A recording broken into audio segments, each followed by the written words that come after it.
We're back and we're finally ready. Hello, my name is Crystal and this is the Noodle System. Have you ever had colored, funky hair color girl problems? Boy problems? Have you ever had funky colored hair problems? Here's what I mean. I almost wore a brown shirt today. A brown ugly shirt that matches my khaki pants. I almost put it on. And as I'm starting to grab it, I'm like, oh wait, that doesn't match my hair. So I grabbed my Genie shirt from the Aladdin movie. It's not, of course, the same color, but it having color and some neutral grays, I mean, it sure does look better than brown, doesn't it? All right, we're not talking about colors and shirts. We got to talk about this. Why are we so avoidant of talking about our neuropsychological evaluation? This was performed on May 6, 2019. And for the sake, Alexa, stop. Alexa, stop. For the sake of privacy and the sake of editing, okay, hold on, let me say that again. To save on time, I'm going to have one hell of a nightmare in editing because I'm going to read the entire thing right now, but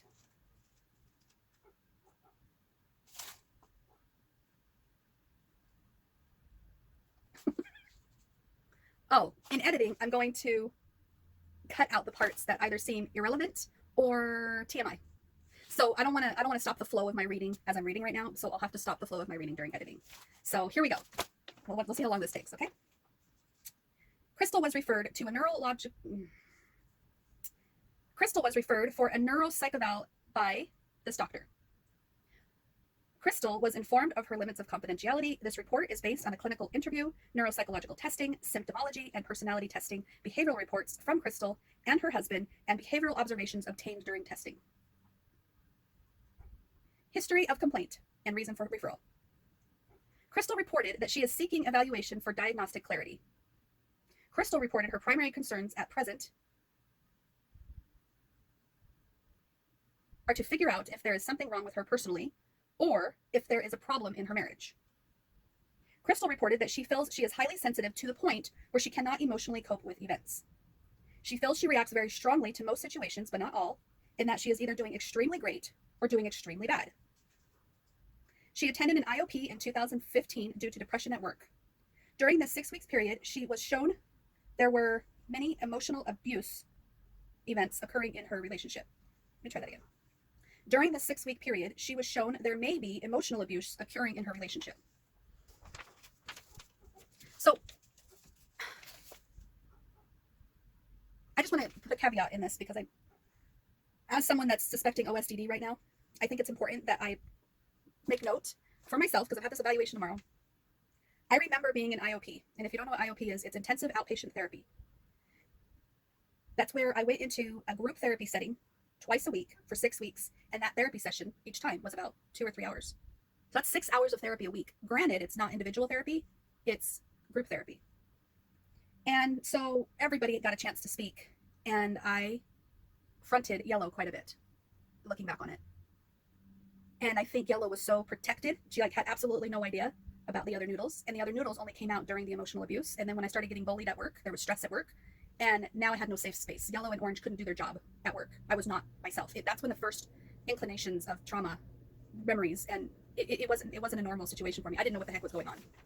And I suspected some sort of multiple personality disorder and misunderstood it to be schizophrenia. I didn't know I was uneducated, right, about that stuff. And I was so scared of being labeled as a schizophrenic or whatever, like those terrible derogatory things people call schizophrenics, that I stayed away purposefully from that whole concept of multiple personality disorder.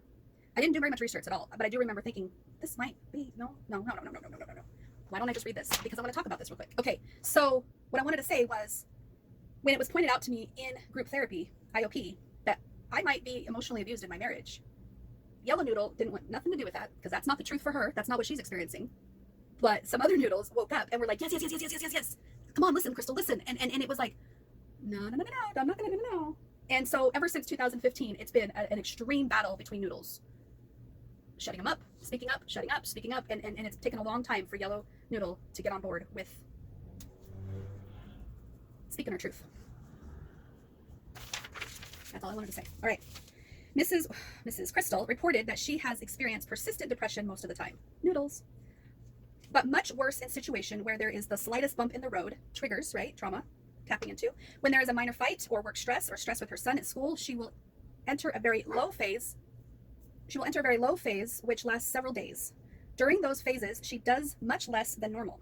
She's not interested in things anymore. She has very low energy. She's very self-critical. People around her, such as husband, reportedly notice her ups and downs. She could be cheered up or depressed by situational triggers.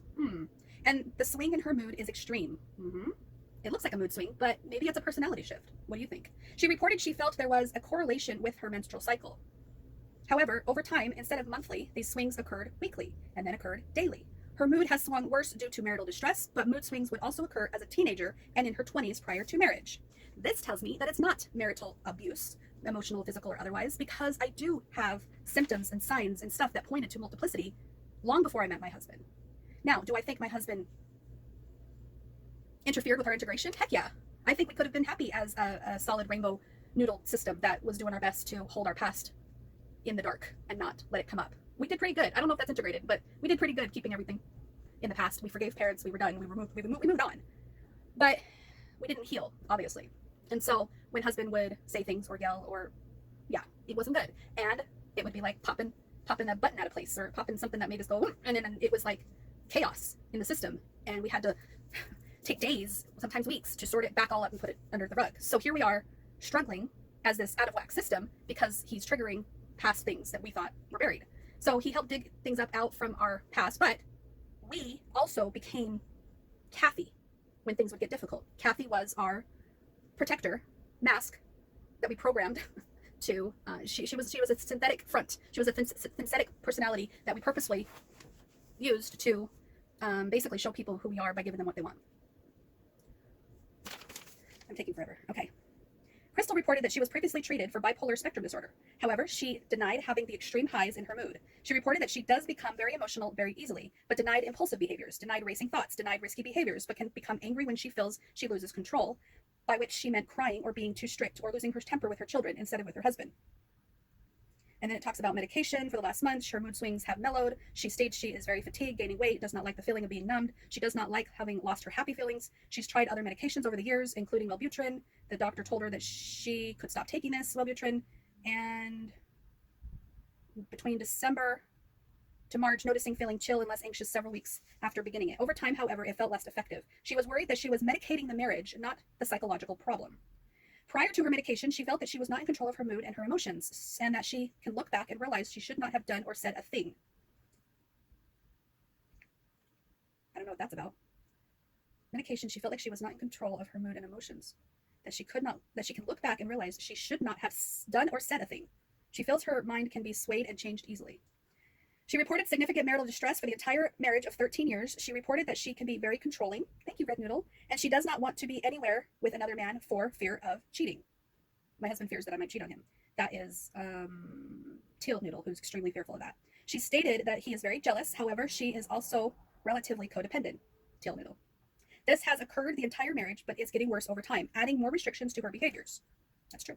That's Lime. Lime is an interject of my husband. She cannot take her children to a public pool to his fear that she would see another man with his shirt off.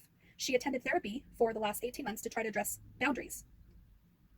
Husband has to know every detail of a trip to be allowed to go, and he put that in quotations. She reported having extreme anxiety about meeting with males, even doctors, since he would not approve. This is true. She denied any infidelity. However, she stated her husband would disagree. She stated there was one message on Facebook in 2010 where she stated someone was cute. There was no other messages, no other contact, but because this caused a huge problem in their marriage, he hasn't been able to trust ever since. He once slapped her. She then took the children to Tucson, and he apologized profusely. She denied awareness of any infidelity on his part. However, he does have a pornography addiction, while she is supposed to be cool with, whereas I can't watch music videos when a guy takes his shirt off. The fights occur about once a week, which is an improvement from the past. During fights, they can scream at each other, break things, but they're not physically violent towards each other, except for the 1 or 2 exceptions in 2010. The kids are not around during these arguments. They are not around, but they are likely aware of the heightened emotions. Fights are triggered by small things setting off his temper or his jealousy, and fights can last 3 to 5 hours until something else had to happen, such as going to work. She has been trying to hold her boundaries better and not let fights drag on that long. I don't know if I'm cutting all of that out, but let me just give you a quick gist, because it is quite personal. If my husband was to ever watch my shows, I wouldn't want his personal information out there. I also wouldn't want him being upset that I didn't respect his personal information. But basically, my husband and I have had a lot of issues where he has his insecurities and stuff, but this report did not tell you his side of it. And I can see his side of it a lot clearer today than I could last year. And basically, the part that he says to me, and it took me a long time to realize this, is that when he says things that are not abusive, that are regular plain speech that anybody would say, I hear something different because of my trauma. I hear something different because of my triggers. And because I hear something different, those noodles get defensive. Those noodles come out and protect. Those noodles create the fight. They start the fight. They make the insecurity, the small little insecurity that he had, and basically blows it up into mass proportions to now we're fighting about it and I'm depressed for 3 days. And it's like, if I could just let him have his little tiny insecurity and stop putting a magnifying glass on it, stop allowing it to trigger those insecurities in me, then he can have his little insecurities and I can have my little insecurities, and we can go about our separateness without the big fight in between. It's a good thing this is a video journal, because I don't think I'm going to share all of this. I just needed to get it out for myself. Okay. Crystal reported that she does not feel she has significant anxiety in general, but does experience major stress reactions to stressful circumstances. She rated her overall stress as an 8 out of 10. She copes with stress by talking, meditating, distracting herself, and doing things around the house with her children. She reported that her coping strategies are only partially helpful, and that for the most part, she has to have something positive happen to change her mood. Every day on her way home, she feels a sense of dread, but not in other situations. So the first thing it said is that I need something positive to change my mood. That's true. The yellow noodle is really my saving grace to feeling somewhat happy. And the only time she can come out is if there's a positive trigger for her to come out. Usually it's blue noodle that is extremely emotional about something going on. Cyan, I should call her, because I have 2 blues. I have cyan and indigo. So cyan is extremely emotional. Indigo is extremely perseverant and strong and tough, but still in pain. So while I've got noodles that are experiencing and hosting and reacting and all this stuff, we're all very passively influencing each other in a very, like I said, we don't front and switch, and it's not very distinct like that. It's really this blending of a passive. That's why the OSD-D1A seems to fit, if I understand it like I do, but of course I'm not a doctor, so that's why we're getting an evaluation. Okay, but what do we talk about? Oh, I said something about yellow noodle, and then the sentence after that was, every day on our way home, we feel the sense of dread. And that's because we know what's about to happen. That's lilac noodle, predicting the future, fortune telling, as they call it in DBT, CBT, or something like that. CBT, I think it's called. Okay. She did admit to overreacting to many things in her mind. She reported some OCD issues in terms of picking at her skin, that if she finds an imperfection, this will cause bleeding or scarring, and can make her self-conscious about having an injury, so she needs a Band-Aid when she goes out in public. This has occurred all of her life. Yes, I do have that picking OCD, anxiety, coping thing, and I think that's red noodle. She can be very, it's her way of finding control in a situation where we feel out of control. Okay, Maroon, we gotta get back on track. Hold on. She reported some OCD issue. This in public. This occurred all of her life. This once caused a problem with an ingrown toenail. She'd pick at it and a whole toenail she ripped off. She had the toenail removed by a doctor because she was so frustrated by not being able to control over it. She described that she has some success controlling the urge to pick about half the time. Let's read that again, because I don't want to talk about that. Okay. She described that she has had some success controlling the urge to pick. Crystal stated that borderline personality disorder seems the closest diagnosis, but this has been reportedly ruled out as she and her therapist have discussed the characteristics. She feels that she was very compliant and codependent. She denied having lasting friendships, noting that she does not let people get too close. She is not lashing out at others besides her husband. She feels that her coping strategies she has created to deal with the emotional abuse may look like borderline personality disorder. Many things are in black and white for her, extremely good or catastrophic. She is working on this in therapy. So, this is true. Everything that I just said right now is true from last year. But even though I'm not doing the black and white things anymore, even though I've worked on the borderline personality disorder tendencies, there's still the disagreements of who we are. There's still personality conflicts. And so it may not be extremes to you or extremes even to me. It may be, it's not as extreme as black and white. It's an extremes of different colors that are somewhat closely related to each other. Like a rainbow. And a lot of BPD people are misdiagnosed. Let me say that again. A lot of people with d.i.d. are misdiagnosed with borderline personality disorder. Some d.i.d. people I've noticed think they still do have it. But if another noodle fronts, do they still have borderline personality disorder? That's my question. I don't know. I'm going to hate myself during editing. Crystal denied concerns related to visual or auditory hallucinations. She reported that she feels she has a spiritual connection to her deceased father. See, this is when I start talking about the voices that I do here. She sees coincidences as advice from him about what to do in a situation. For instance, he passed away on 9/21, and when she sees that number, she feels this is a lucky number or a sign that her thoughts at that time are on track. She feels that she was once visited by him in terms of a calming presence, but denied seeing anything or hearing any voices. She described having an internal conflict between two minds, such as telling herself that something is a bad idea, but denied that these are external voices. Crystal reported that her sleep has been increasingly due to her medication, making her fatigued. She feels tired all morning and takes a lot of energy to get going in the morning. She denied concerns with nightmares or sleep apnea. She reported that her appetite has increased recently, noting that she is unsure if this is medication or emotional eating. Her weight has increased, gaining about 5 pounds in the last week, despite not changing her diet or eating less healthy than normal. She reported that outside of a stressful situation or mood, she feels that she can concentrate appropriately. She does feel that she has issues with okay, hold on. This is interesting. She reported that outside of a stressful situation or mood, she feels that she can concentrate appropriately. Why is that? Because Orange Noodle's in charge and all the other noodles are resting. And when they have a stressful situation that gets triggered and the buttons pop out of place,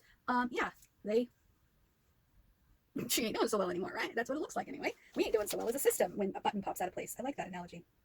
And then it says, she does feel she has issues with forgetfulness, fidgeting, distractibility, and was once prescribed Ritalin as a potential ADHD. Ritalin was tried for one day, but it made her jittery and have heart palpitations. She denied current suicidal and homicidal ideation or acts thereof. She reported that in 2015, she attended an IOP program, heard about all the distress they were experiencing, their self-harm attempts, and she attempted some cunning behaviors of her own during one of the 5-hour marathon fights with husband. She realized later this was an attempt to control emotional pain as well as a manipulative attempt to get him to be softer with her. She denied any current self-harm, and that was a short-lived experience. So that's true. I think, you know how when a kid hears about something their friends are doing or somebody at school did something and they try it themselves, thinking that's going to get them what they want? I think we had some younger noodles, teenage noodles maybe, who attempted self-harm with cutting our wrists with scissors in the bathroom floor during one of our 5-hour marathon fights. And I am, as Orange Noodle, I know that was a behavior that we tried to get him to be softer and to soothe the pain we were feeling. It felt like a safe way to do both, because all we did was scratch. We didn't dare go further than that. But that doesn't mean the ideation to self-harm wasn't there, or to die. Like, I think about car accidents, or, maybe I'll poison myself until I'm dead. I did think about those things. I don't know if it was me. I mean, I find it's all to be me, but at the same time, it doesn't feel like me because I don't have those same, you know what I'm saying? So I did not tell him the truth exactly, because I always struggle with those thoughts. I've struggled with those thoughts before IOP, but acting on them, I didn't act on them until I heard about other people acting on theirs, and it seemed like a good idea at the time to try it. But all it did was it made my husband's response worse towards us, so we didn't do that anymore. We still don't do that, but our thoughts are still there. Oh my gosh, something's been triggered, because now I can't see and I'm having a hard time focusing and feeling very fuzzy.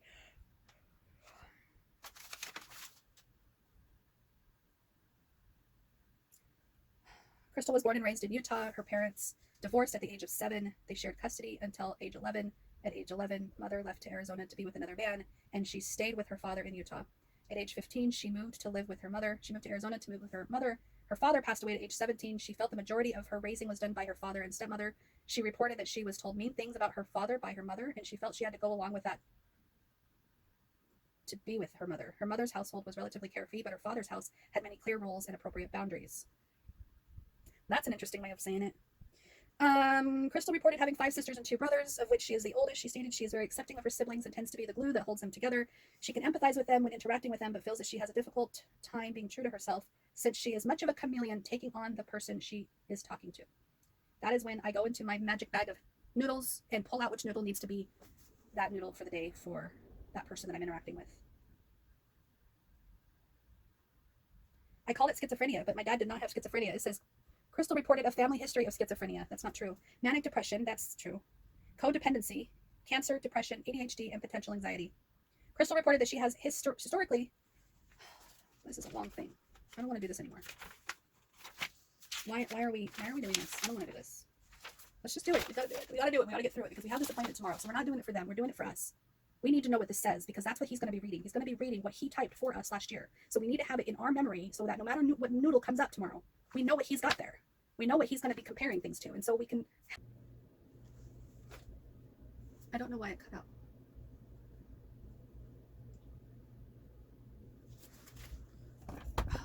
Alexa, time. I have no idea if this is the right setup. Hi, this is Crystal again, and maybe this is part 2? I don't know. So this morning we left off arguing about continuing to read, and then my phone cut out because I ran out of space on my phone and battery. They were both pretty low, and the camera just shut off. And then we had to get going for work, and now we've had a full work day here at home and with kids and husband and all that jazz. I am struggling to come back to this, which is my neuropsych eval from last year. And if it wasn't so darn important to me, I would not do this. And why is it important to me? Because I don't think it's important to me. Who's it important to? One of the noodles thinks it's important. So if one of the noodles thinks it's important, and I'm not so sure why we think it's important, I'm really resistant to doing it, and yet here we are doing it. Why? Because I will regret not doing this. My OCD tendency is making me do this. My red noodle has an OCD tendency, and she's making us do this.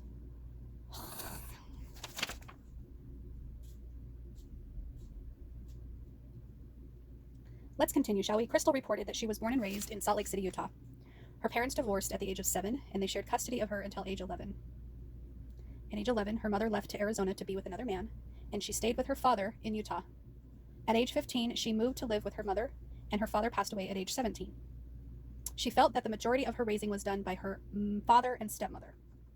She reported that she was told mean things about her father by her mother, and felt that she had to go along with her mother. Her mother's household was relatively carefree, but her father's household had many clear rules and appropriate boundaries.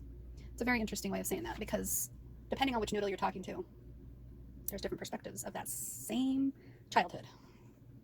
Crystal reported having 5 sisters and 2 brothers, of which she is the oldest. She stated she is very accepting of her siblings and tends to be the glue that holds them together. She can empathize with all of them when interacting with them, but feels that she has a difficult time being true to herself since she is so much of a chameleon, taking on what the person she is talking to needs. And this is just a very interesting way of saying, depending on which noodle Kathy thought you needed, Kathy would mirror whoever she was talking to fit that of other people. Why? Because we were not sure how to be ourselves when we felt so mixed up inside. We weren't sure who we were without the mirror mask of Kathy.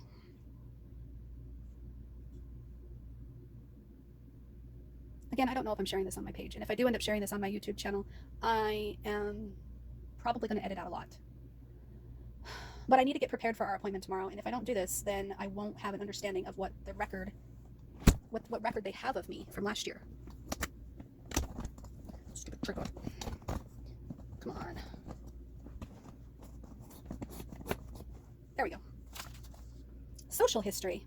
Crystal reported that she has historically been shy as a child. She felt that she did not fit in, but also changed schools several times. Once she grew up a little, she has become more outgoing and does not have much timidness. She reported that she does self-isolate and choose not to go out due to how events might affect Jim, and then what she would have to deal with. She feels anxious prior to events she knows would upset him, so she can cancel events she would otherwise like to attend. She notated that she currently has 4 close friends. Crystal reported that her hobbies include vlogging about cleaning, editing those videos, and uploading them to the internet. She stated this helps her keep motivated for cleaning despite her depression. True, I have a YouTube channel all about cleaning, not like I'm going to tell you that. Crystal reported that she has been married for 13 years. She reported having 2 children of hers and 2 stepsons. Her stepsons are 26 years old and 20. Her children are 10 and 11. She feels that she gets along great with her children. She is not reacting toward other people as she is reacting towards her husband. Crystal denied a history of inpatient mental health treatment. She attended an IOP in 2015. She endorsed a history of outpatient treatment. She and her therapist have ruled out BPD due to the characteristics only matching her relationship with her husband and not prior relationships, friendships, family, or work relationships. She has been working with counselors since age 7, off and on. She feels that the most beneficial aspect was having someone understand and help her move on. She is working with such and such therapist. She feels this is working out well. She is currently working with such and such psychiatry so that she can have someone treat more than just her symptoms and understand her as a whole instead of just her symptoms. That didn't make sense. Crystal reported that she is taking the following psychotropic medications. I never heard of that. Psychotropic? Alexa, what is psychotropic? Psychotropic. Alexa. Whatever. Sorry, I'm having trouble understanding right now. Please try a little later.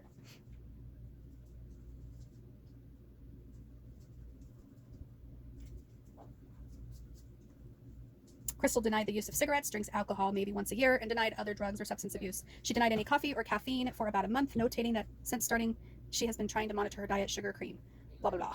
Crystal reported that she has never been accused, charged, or convicted of any crimes. She's further denied a history of bankruptcy, CPS involvement, jail time. Therefore, she has unremarkable legal history. Isn't this interesting? Here's another section right here. Right here under trauma/abuse history.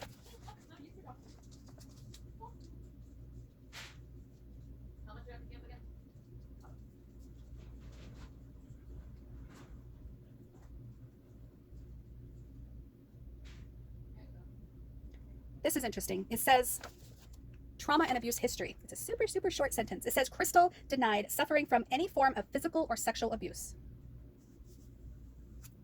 Hold on. How come that's the only 2 abuses mentioned? Shouldn't there be other abuses? She reported that she witnessed one of her brothers being beaten by her father. She stated that she has walked on eggshells since she was a child.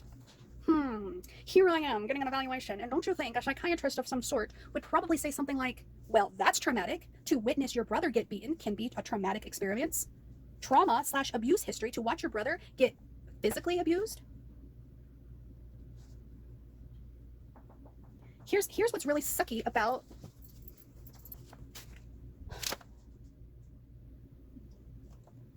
if you're talking to a medical professional, a behavioral professional, a mental health professional. If you're talking to a mental health professional, one of the first questions that they ask about trauma should definitely be about physical and sexual abuse. But that shouldn't be the end all be all of all possible abuses, because there's a lot of other abuses that could be mentioned and talked about and valid for other mental health issues, for the reason, for the cause. I'm so beside myself with just this one sentence, because it really did feel invalidating every single time I've gone to a therapist or a psychiatrist or done an evaluation. And then this evaluation, you ramp up and talk about all the problems that's going on in your life, and then towards the end of the evaluation, he asks, so any physical or sexual abuse? And you say no, and then you say, oh wait, but my brother, and then they jot it down and they go on to the next question.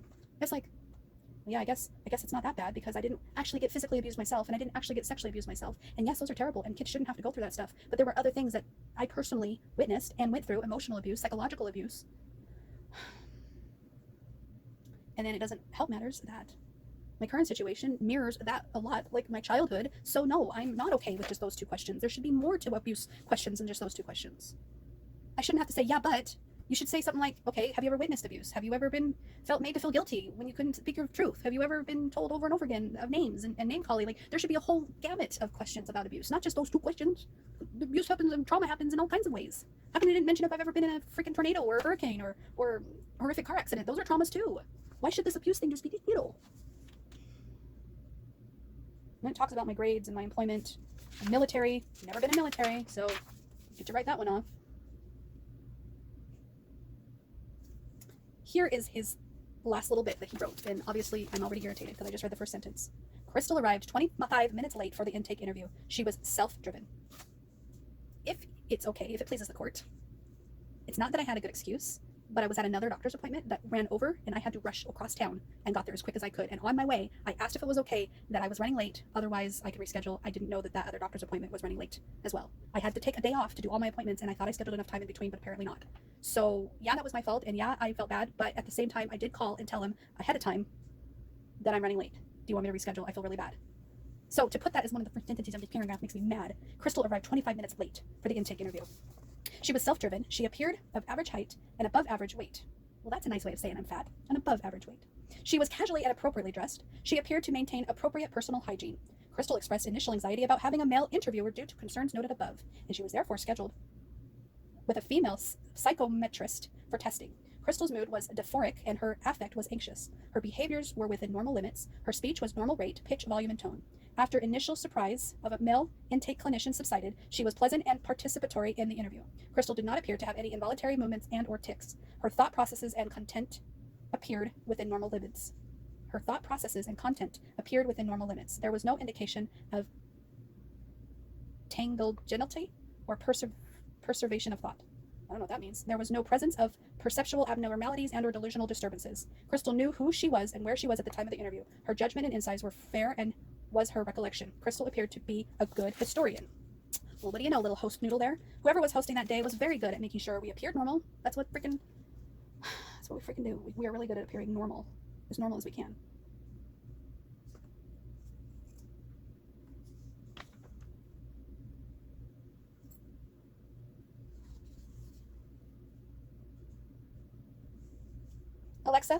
memory malingering? Here's something I found on the web. According to softart.com, the wish to accept the present within memory.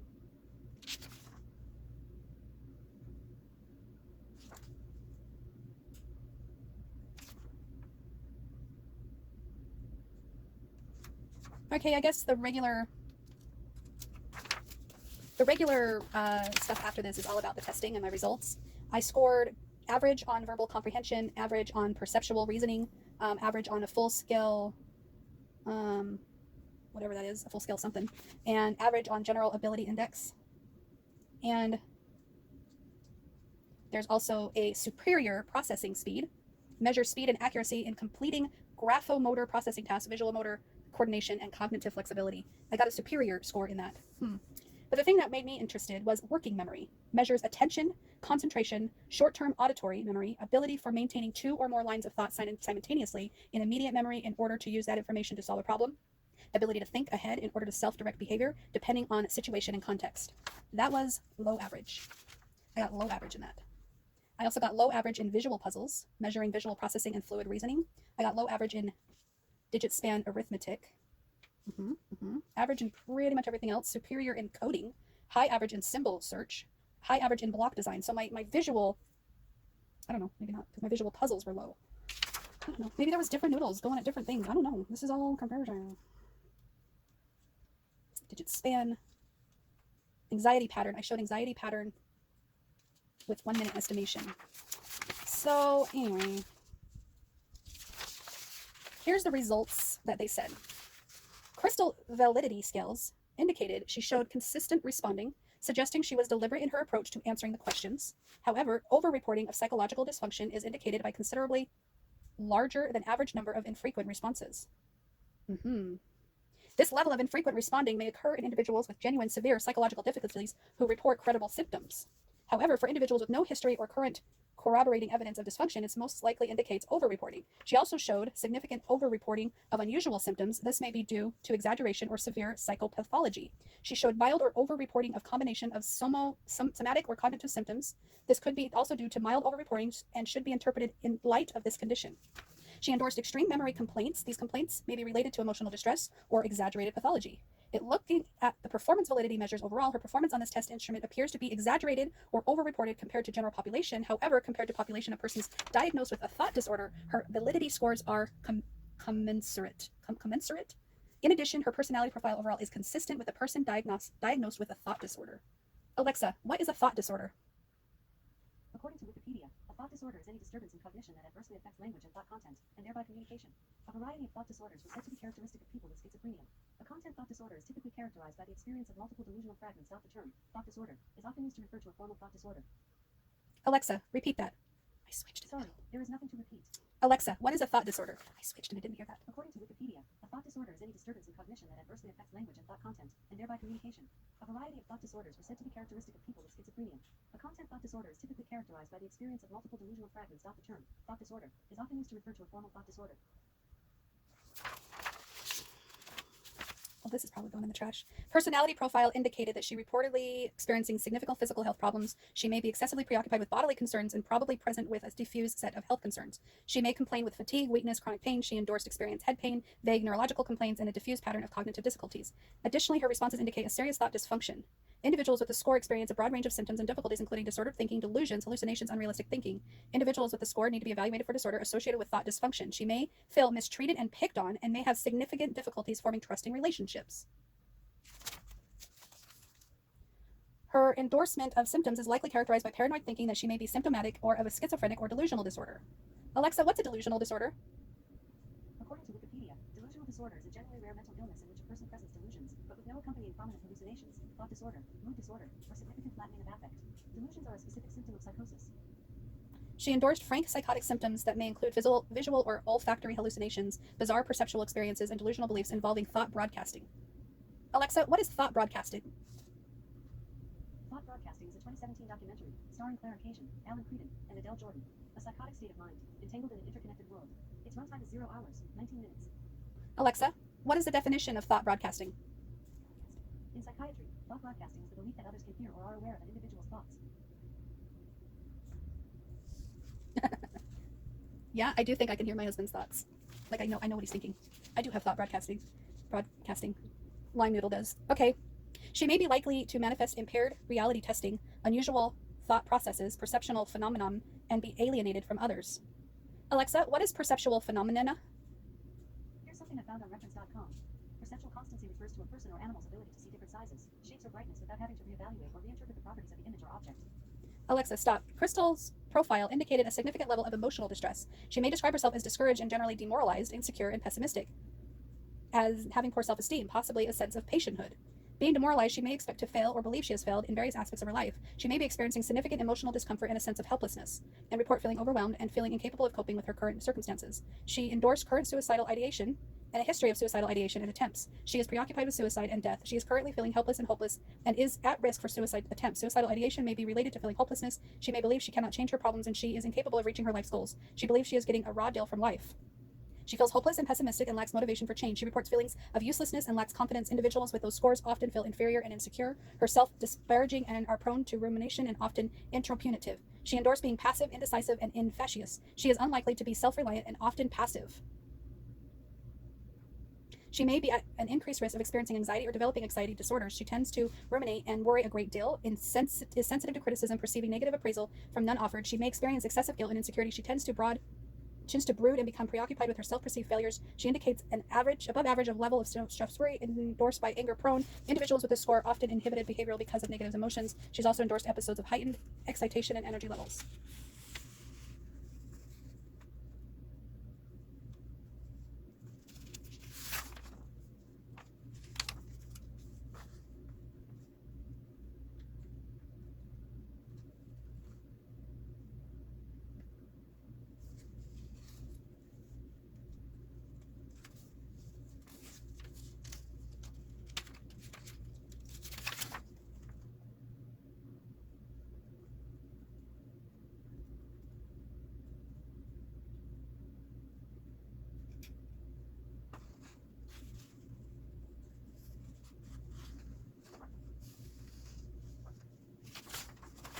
I feel like I'm looking at this for the first time. I remember being extremely upset about it when I first got the report. I don't feel as upset about it now as I did then, but maybe that was me, maybe that was another noodle, I've got no idea. But maybe it's also because Crystal's profile is not consistent with a thought disorder. Then the thought disorder symptoms evident in her personality profile are likely due to personality features which may be associated with paranoid, schizoid, or schizotypal personality disorder.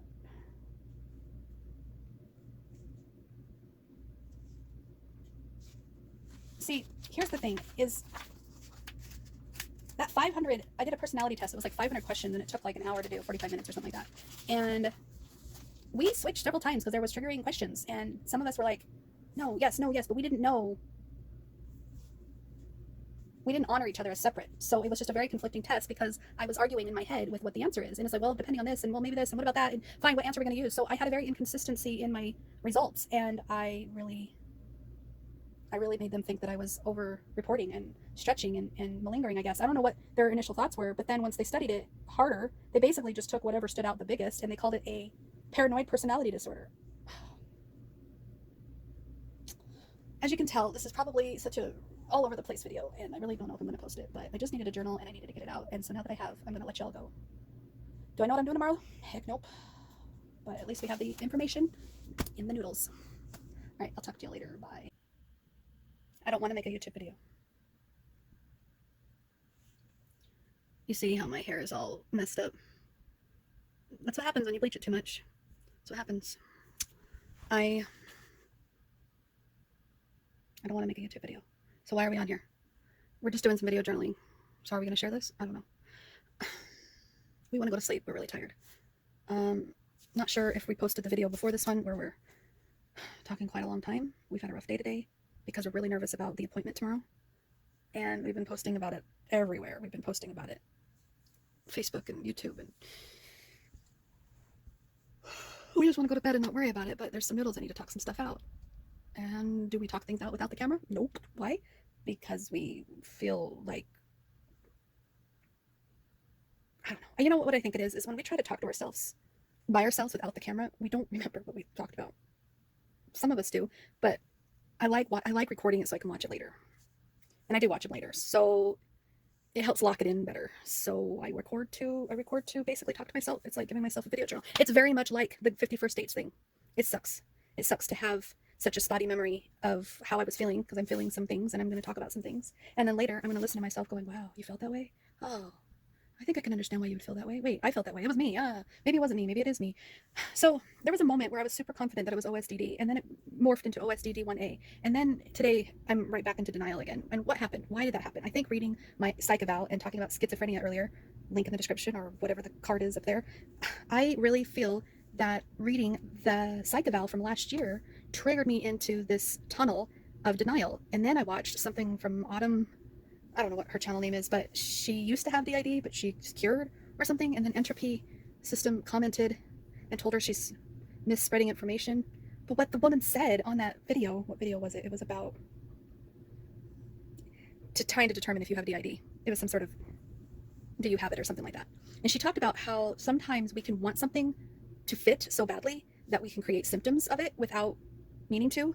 And we can be, we do this cognitive dissonance thing where, and you know, you become something biased. I can't remember what the word she said. Anyways, what I'm saying is it's made sense to denial noodle. It made sense there. And we get this feeling that if we deny the noodles, we're not going to be happy. If we let them go, it's going to be better. We're going to learn better. So we don't want to say that we have OSDD and d.i.d if we don't, but we don't want to deny, we don't want to deny our noodles. So we need to call them something. If we're not diagnosed and we feel plural, can we just call ourselves plural? How does this work? Will anybody accept us if we don't have a diagnosis? Come on, right? So I guess we just needed to go to bed feeling better, and if I could just talk this out, that's great. I think what we've decided to do is read the doctor what we wrote earlier today. I don't know who wrote it. Please don't ask me that. But some memories came up, and we wrote them down today. And I think this is what we're going to read to the evaluator tomorrow. Tell me what you think of this, even though it'll be too late by the time I post this video. But anyways, it says,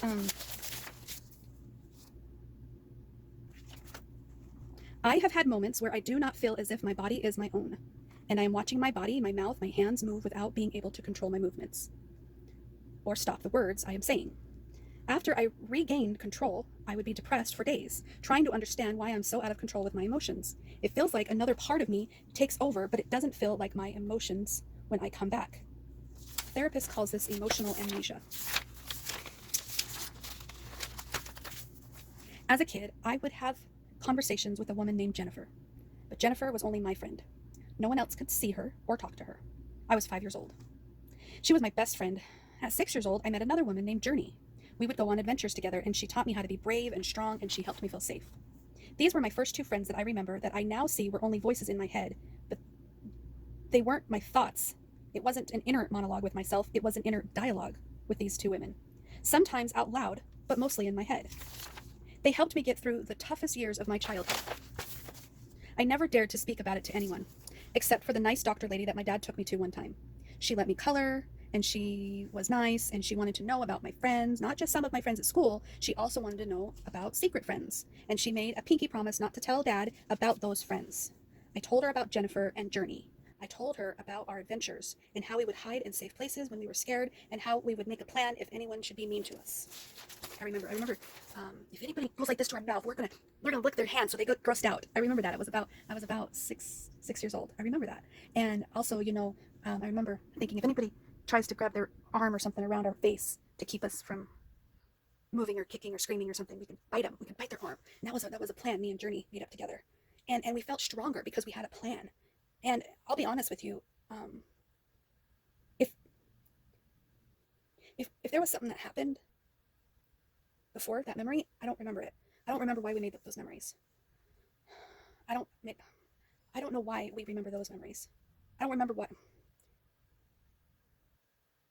If there was any memories before that memory, I don't remember it. I don't know why we made up those plans to feel safe if something bad should happen. I don't know what we were scared of. I can only guess, but I don't know for sure because I don't have memories of it.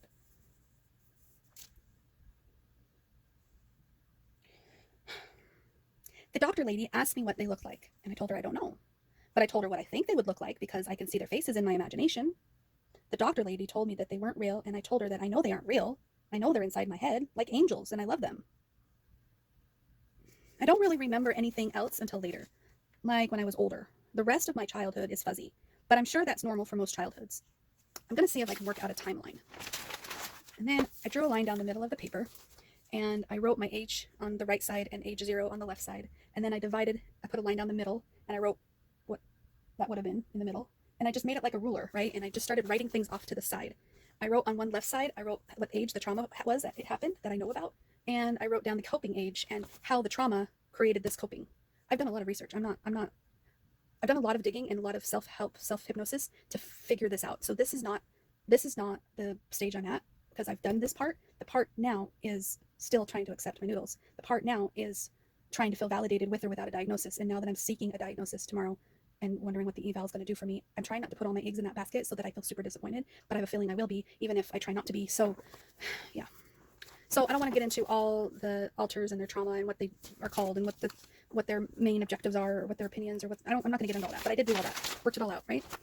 Then it says, I have had moments. Oh, I already read that part. See, I read that part first. I have had moments where I do not feel as if my body is my own and I'm watching my body and my mouth move without me being able to control my movements or stop the words I'm saying.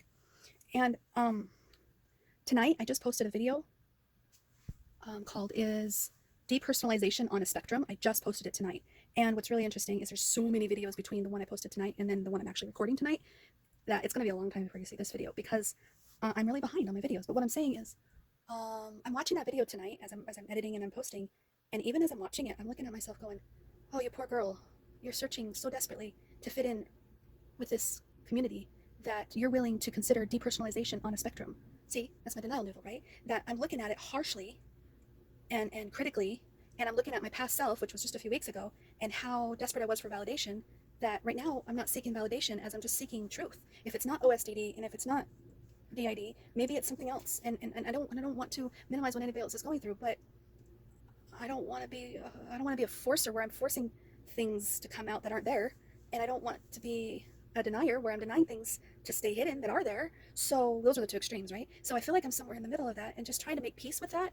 That I don't have to be one or the other. I don't have to be a forcer and I don't have to be a denier. I can be somewhere in the middle, kind of just trying to figure myself out. And I just want to go to bed and I just want to be at peace. So talking about it really helps, and I'm glad I got to read this out loud. And I know there's no conclusion or direction or plot to this video. I don't even know what I'm going to name it. Don't even know if I'm going to share it, but I'm getting to this point where I'm thinking, Crystal, you just need to get rid of that YouTube channel, get rid of your Instagram, get rid of your blog. You just need to get rid of it all because you're going down this rabbit hole, and what's on the other side is not all happy rainbow sunshine. So it's going to hurt and it's going to be confusing, and you're going to feel rejected, and you're going to feel misunderstood, and people aren't going to accept you. So we need to just stop this now and go back to being yellow noodle. That's exactly what my brain is telling me to do. And so I'm kind of just going, calm down. You don't need to do that. We just need everybody to work together. Oh, the Starship system. I watched her video tonight. That was so flippin' awesome.